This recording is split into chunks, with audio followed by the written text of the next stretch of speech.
नमस्कार साथियों, एक बार फिर से स्वागत है आपका एक्सोर एजुकेशन पॉइंट पे। आज हम बात करने वाले हैं रीट लेवल 1 और 2 के हिंदी की शिक्षण विधियों के टॉप 30 क्वेश्चनों के बारे में, जो कि 15 नंबर के क्वेश्चन है। इसमें महत्वपूर्ण प्रश्न शामिल किए गए हैं। तो चलिए शुरू कर लेते हैं। सबसे पहला हमारा क्वेश्चन है कि प्राथमिक स्तर पर छात्रों की भाषाई क्षमताओं का विकास करने का अर्थ है। आपके सामने ऑप्शन है, 4 ऑप्शन दे रखे हैं कि भाषिक नियमों पर आधारित अधिकार, भाषिक संरचनाओं पर अधिकार, या फिर भाषा प्रयोग की कुशलता पर अधिकार, या भाषा अनुकरण की कुशलता पर अधिकार। इसका राइट आंसर क्या है? तो इसका सही उत्तर क्या हो जाएगा? ऑप्शन नंबर 3, भाषा प्रयोग की कुशलता पर अधिकार। चलिए नेक्स्ट क्वेश्चन की तरफ चलते हैं साथियों। अगला जो क्वेश्चन है कि शब्द पहचान रिक्त स्थान को सही पहचानने की प्रक्रिया है। यानी किसको सही पहचानने की प्रक्रिया है? शब्द पठन की तीव्रता को, वर्ण अक्षरों को, ध्वनियों को, या लिखित शब्द को। कि शब्द पहचान है वह साथ साथ कमेंट करते रहिए कि आपके कितने क्वेश्चन सही हो रहे हैं। तो इसका सही उत्तर हो जाएगा लिखित शब्द को। यहाँ पे आ जाएगा ऑप्शन नंबर 4 कि लिखित शब्द पहचान लिखित शब्द को सही पहचानने की प्रक्रिया है। चलिए नेक्स्ट क्वेश्चन की तरफ चलते हैं साथियों। अगला जो क्वेश्चन है कि कौन से चरण में बच्चे शब्द को देखते ही पहचान लेते हैं? कौन से चरण में बच्चे शब्द को देखते ही पहचान लेते हैं? तो यहाँ पे ऑप्शन दे रखे है कि लोगोग्राफिक पठन, प्रवाहपूर्वक पठन की और पढ़ना बढ़ना, डिकोडिंग के चरण में, या फिर उपयुक्त तीनों। इसका सही उत्तर क्या हो जाएगा? ऑप्शन नंबर 1 कि लोगोग्राफिक होता है उसमें बच्चे शब्द को देखते ही पहचान लेते हैं। अगला जो क्वेश्चन है क्वेश्चन नंबर 4 कि भाषा कौशल की शिक्षण विधि है। भाषा कौशल की शिक्षण विधि है। आपके सामने ऑप्शन दे रखी है, अनुकरण विधि, सामूहिक विधि, भाषा प्रयोगशाला विधि, या फिर ये सभी। तो ये भाषा कौशल की जितनी भी विधियाँ दे रखी है ये सभी भाषा कौशल की शिक्षण विधि है। तो इसका राइट आंसर हो जाएगा ऑप्शन नंबर 4। चलिए नेक्स्ट क्वेश्चन की तरफ चलते हैं। अगला जो क्वेश्चन है कि देखो और लिखो शिक्षण विधि प्रयुक्त करते हैं। देखो और लिखो शिक्षण विधि प्रयुक्त करते हैं मौखिक रचना में, निबंध रचना में, शुद्ध अभिव्यक्ति में, या फिर सभी। तो इसका राइट आंसर हो जाएगा कि देखो और लिखो यानी शुद्ध अभिव्यक्ति में जो प्रयुक्त करते हैं कि शुद्ध आप लिख सके कि देखो और लिखो। चलिए नेक्स्ट क्वेश्चन की तरफ चलते हैं। अगला जो क्वेश्चन है कि कविता शिक्षण का प्रमुख अंग है। भावबोध, सरलार्थ बोध, शब्दार्थ बोध, या फिर पठन बोध। क्वेश्चन नंबर 6 कि कविता शिक्षण का प्रमुख अंग कौन सा है? इसका सही उत्तर हो जाएगा भावबोध। कि कविता शिक्षण का प्रमुख अंग कौन सा है? भावबोध। चलिए नेक्स्ट क्वेश्चन की तरफ चलते हैं। क्वेश्चन नंबर 7 कि वह कौन सा वाचन है जो गद्य में प्रयुक्त होता है परंतु पद्य में नहीं? कौन सा वाचन है जो गद्य में प्रयुक्त होता है लेकिन पद्य में नहीं? आपके सामने ऑप्शन है, मौन वाचन, आदर्श वाचन, अनुकरण वाचन, या समवेत वाचन। साथ साथ अपने क्वेश्चन करते रहिए और आपको कमेंट बॉक्स में ज़रूर बताना है कि आपने 30 में से कितने क्वेश्चन हैं वो सही किए हैं। तो इसका सही उत्तर क्या हो जाएगा? मौन वाचन है वो गद्य में प्रयुक्त होता है लेकिन पद्य में नहीं होता। चलिए नेक्स्ट क्वेश्चन की तरफ चलते हैं। क्वेश्चन नंबर 8 कि छोटे बालकों की कल्पना शक्ति का विकास करने का सर्वाधिक उपयुक्त माध्यम है। महापुरुषों की जीवनियाँ, परियों की कहानियाँ, रसानुभूति की कविताएं, या फिर पौराणिक कथाएं। 8 नंबर क्वेश्चन में कि छोटे बालकों के लिए आप सभी को पता होगा कि नानी और दादी परियों की कहानियाँ सुनाया करती थी। इसके लिए राइट आंसर हो जाएगा कि परियों की कहानियाँ छोटे बालकों को कल्पना शक्ति का विकास करने का सर्वाधिक उपयुक्त माध्यम है। ऑप्शन नंबर 2 इसका सही उत्तर हो जाएगा। चलिए नेक्स्ट क्वेश्चन की तरफ चलते हैं। क्वेश्चन नंबर 9 कि निम्न में से कौन सा केंद्रीय माध्यमिक शिक्षा बोर्ड के फॉर्मेटिव मूल्यांकन के लिए सुझाव नहीं है? ऑप्शन है कि स्रोत आधारित विश्लेषण, मॉडल एवं चार्ट का उपयोग, अधिक आवृत्ति से परीक्षण करना, या फिर प्राथमिक पाठ्य सामग्री के लिए प्रमाणित स्रोतों का उपयोग करना। तो इसका सही उत्तर क्या हो जाएगा कि मॉडल, ऑप्शन नंबर 2 कि मॉडल और चार्ट का उपयोग करना। अगला जो क्वेश्चन है क्वेश्चन नंबर 10 है कि जो मूल्यांकन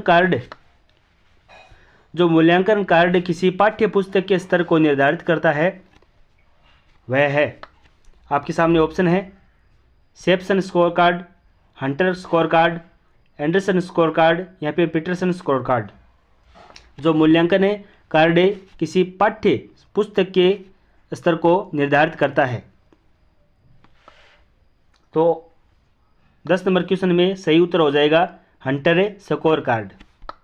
चलिए नेक्स्ट क्वेश्चन की तरफ चलते हैं। अगला जो क्वेश्चन है कि बहुविकल्पी प्रश्न बच्चों की विकसान योग्यता का आकलन करता है। किस चीज़ का बहुविकल्पी प्रश्न है, बच्चों की किस योग्यता को आकलन करता है? ऑप्शन है सही उत्तर पहचान करने की, सही उत्तर का प्रत्यार स्मरण करने की, सही उत्तर का निर्माण करने की, या फिर सही उत्तर की व्याख्या करने की। क्वेश्चन नंबर 11 में इसका सही उत्तर हो जाएगा ऑप्शन नंबर 1 सही उत्तर की पहचान करने की। जो बहुविकल्पी क्वेश्चन होते हैं यानी ABCD वाले जो MCQ होते हैं वो सही उत्तर की पहचान करने के लिए योग्यता का आकलन करते हैं। नेक्स्ट क्वेश्चन है क्वेश्चन नंबर 12 के व्यक्तिक विभिन्नता के आधार पर पारखष्ट ने बालकों के लिए शिक्षा पद्धति दी है। ऑप्शन नंबर 1 है डाल्टन प्लान, या फिर विनेटिका प्लान, प्रोजेक्ट मेथड, या फिर प्ले मेथड। 12 नंबर क्वेश्चन का सही उत्तर हो जाएगा डाल्टन प्लान। चलिए नेक्स्ट क्वेश्चन की तरफ चलते हैं। क्वेश्चन नंबर 13 के वाचन शिक्षण की विश्लेषणात्मक विधि के अंतर्गत विधि नहीं है। देखो और कहो विधि, वाक्य विधि, कहानी विधि, या ध्वनि साम्य विधि। तो इसका सही उत्तर हो जाएगा कि ध्वनि साम्य विधि है, वह वाचन की जो शिक्षण की विश्लेषण विधि के अंतर्गत नहीं है। अगला जो क्वेश्चन है क्वेश्चन नंबर 14 के शिक्षण मशीन के जन्मदाता कहे जाते हैं। B.F. Skinner, S.S. Pressey, Carl Gustav Jung, या फिर मैकडोनाल्ड। क्वेश्चन नंबर 14 में सही उत्तर हो जाएगा S.S. प्रेसी, जो कि शिक्षण मशीन के जन्मदाता कहे जाते हैं। नेक्स्ट क्वेश्चन है अपना क्वेश्चन नंबर 15 कि प्राथमिक कक्षाओं में लेखन क्रिया का आरंभ होता है। यहाँ पे लेखन नहीं है, लेखन है। लेखन अक्षरों से, गुंडियों से, तिरछी रेखाओं से, या फिर सीधी रेखाओं से। तो इसका 15 नंबर क्वेश्चन का सही उत्तर हो जाएगा सीधी रेखाओं से। अगला जो क्वेश्चन है कि किंडरगार्टन शिक्षण विधि में कौन सा साधन प्रयोग नहीं लाया जा सकता? ऑप्शन उपहार, व्यापार, गीत, या फिर वाद विवाद। क्वेश्चन नंबर 16 में जो किंडरगार्टन विधि है इसमें वाद विवाद है वो प्रयोग नहीं लाया जा सकता। अन्य जो उपहार, व्यापार, गीत है जो भी है वो इसमें काम में लाया जा सकता है। क्वेश्चन नंबर 17 की तरफ चलते हैं कि कार्ड पर लिखे शब्दों का शिक्षण के साथ मिलान करने का कार्य किया जाता है। जिस विधि में कि किस विधि में के शब्दों का चित्र के साथ मिलान करने का कार्य किया जाता है? वाचन में, कहानी विधि में, ध्वनि साम्य, या फिर साहचर्य विधि में। क्वेश्चन नंबर 17 में सही उत्तर हो जाएगा साहचर्य विधि, जिसमें कार्ड पर लिखे शब्दों का चित्र के साथ मिलान करने का कार्य किया जाता है। क्वेश्चन नंबर 18 की तरफ चलते हैं कि प्रत्येक शिक्षण प्रणाली द्वारा निम्न में से किस दोष का निराकरण होता है? व्याकरण अनुवाद प्रणाली के दोषों का, या फिर शब्दावली की सीमितता का, वाक्य संरचना संबंधी अभिज्ञताओं का, या दक्षता कौशल के मनोवैज्ञानिक कर्म के अभाव का। 18 नंबर क्वेश्चन का सही उत्तर हो जाएगा ऑप्शन नंबर 1 व्याकरण अनुवाद प्रणाली के दोषों का।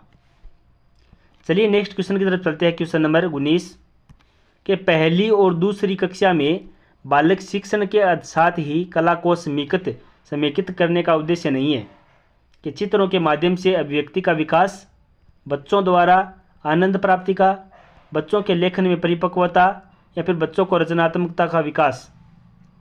तो 19 नंबर क्वेश्चन का सही उत्तर हो जाएगा ऑप्शन नंबर 3 कि बच्चों के लेखन में परिपक्वता। चलिए नेक्स्ट क्वेश्चन की तरफ चलते हैं। क्वेश्चन नंबर बहुत ही शानदार क्वेश्चन कि ब्लूप्रिंट ढांचा तैयार करने में उपयोगी नहीं है।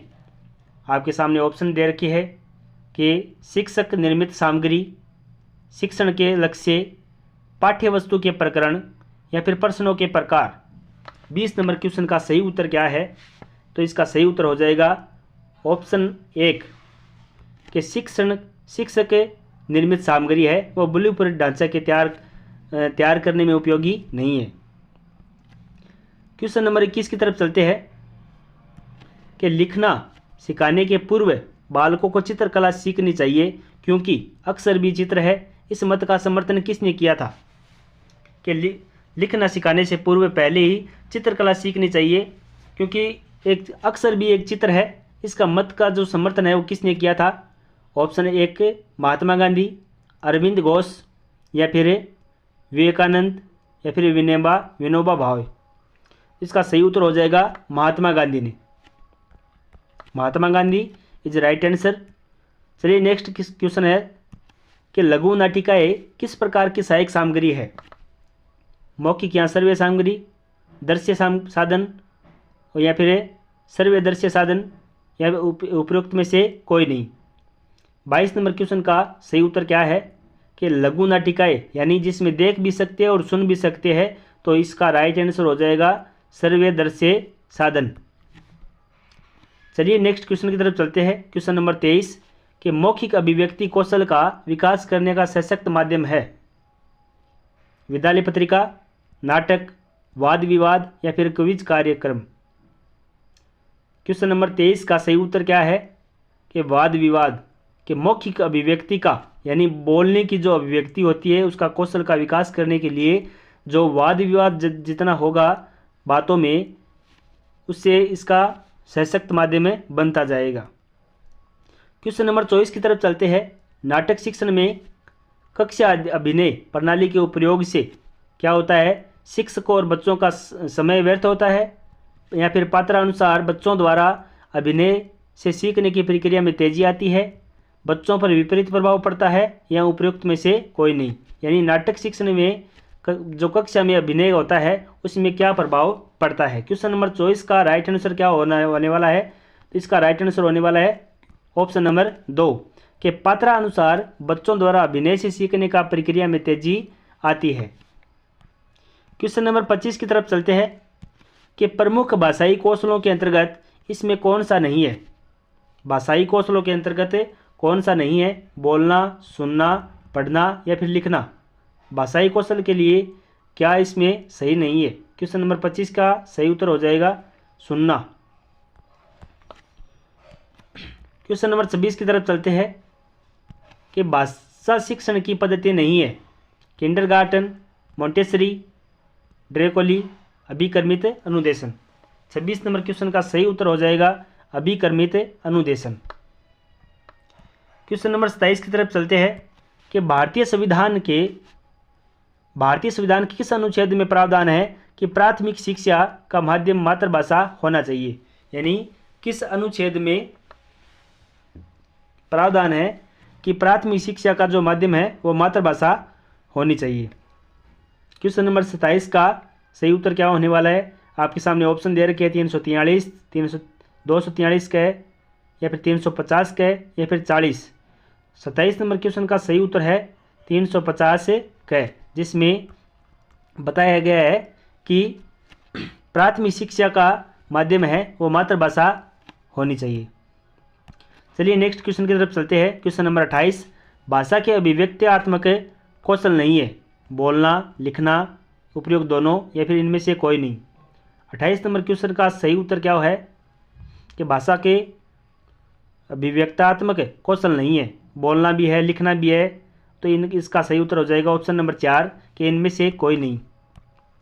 क्वेश्चन नंबर 28 की तरफ चलते हैं कि हिंदी भाषा का मूल्यांकन करते समय आप सबसे ज़्यादा महत्व किसे देंगे? व्याकरणिक नियम, सीखने की क्षमता का आकलन, काव्य सौंदर्य या निबंध लिखने की योग्यता। 29 नंबर क्वेश्चन का सीखने की क्षमता, ऑप्शन नंबर 2, सीखने की क्षमता का आकलन करना है हमें कि हिंदी भाषा का मूल्यांकन करते समय आप सबसे ज़्यादा महत्व देना है सीखने की क्षमता का आकलन। अगला जो क्वेश्चन है कि भाषा स्वयं में है एक जटिल चुनौती, एक विषय मात्र, संप्रेषण एकमात्र माध्यम, या फिर एक नियमबद्ध व्यवस्था। क्वेश्चन नंबर 30 का सही उत्तर हो जाएगा एक नियमबद्ध व्यवस्था। अभी हमने 30 क्वेश्चन किए हैं शिक्षण विधि के, हिंदी शिक्षण विधि के। नेक्स्ट रीड से संबंधित सभी प्रकार के वीडियो अपलोड कर रहे हैं। एक बार वीडियो को लाइक कर ले, चैनल को सब्सक्राइब कर ले। आपको ये बताना है कमेंट बॉक्स में कि 30 में से आपके कितने क्वेश्चन हैं वो सही हुए हैं। बहुत बहुत धन्यवाद वीडियो को पूरा देखने के लिए, शुक्रिया।